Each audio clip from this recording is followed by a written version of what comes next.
भगवान विष्णु को याद किए। जैसे ही भगवान विष्णु को याद किए, भगवान विष्णु वहीं पे साक्षात दर्शन देने आ गए। और जैसे ही भगवान विष्णु साक्षात दर्शन दिए, नारद जी ने कहा कि आप सही समय में आए हैं। एक बहुत ही सुंदर नगरी है, वहां के राजा तीर भी अपनी पुत्री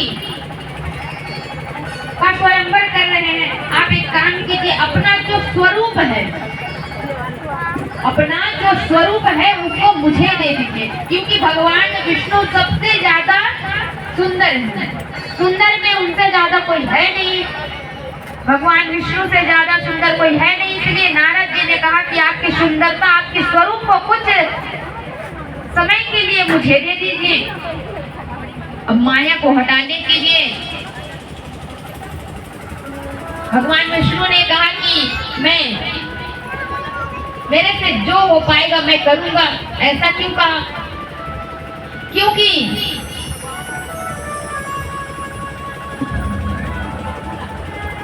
जैसे कोई व्यक्ति बीमार होता है तो डॉक्टर उसको उसकी बीमारी के हिसाब से उसको भोजन देता है।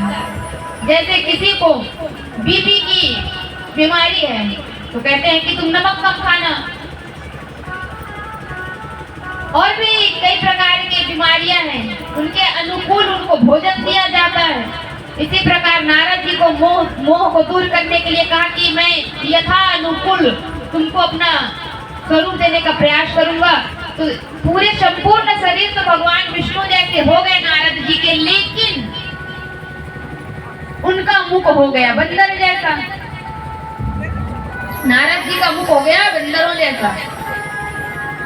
अब उन्होंने शीशा देखा नहीं नारद जी ने, उनको लगा कि भगवान विष्णु तो बहुत ही ज्यादा सुंदर हैं, तो मैं भी सुंदर हो गया। अपना मुख देखने की जरूरत नहीं है, संपूर्ण शरीर भगवान विष्णु जैसे, मुख हो गए बंदर जैसे। चले गए स्वयंवर में, वहाँ अनेक अनेक राजा आए, बहुत ही सुंदर सुंदर राजा वहाँ पे पधारे हुए हैं और सभी अपने अपने सिंहासन में बैठे हुए हैं।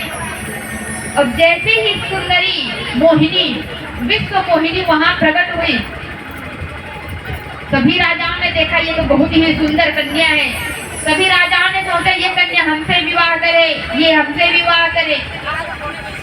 नारद जी बार बार उछल उछल के उसके पास जाते, वरमाला मुझे पहना देते, वरमाला मुझे पहना देते। लेकिन जैसे ही नारद को देखा, विश्व मोहिनी वहां से दूर चली गई। और जिस पंक्ति में नारद जी बैठे थे उस पंक्ति को दोबारा देखे ही नहीं। इतने में नारद जी बहुत उदास हो गए, इतना सुंदर भगवान विष्णु का स्वरूप को प्राप्त कर मुझे विश्व मोहिनी मुझे देख नहीं रही है।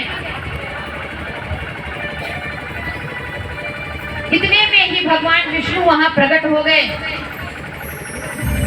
जैसे ही भगवान विष्णु प्रकट हुए, विश्व मोहिनी ने उनको वरमाला पहना दी और उनका सुंदर विवाह हो गया।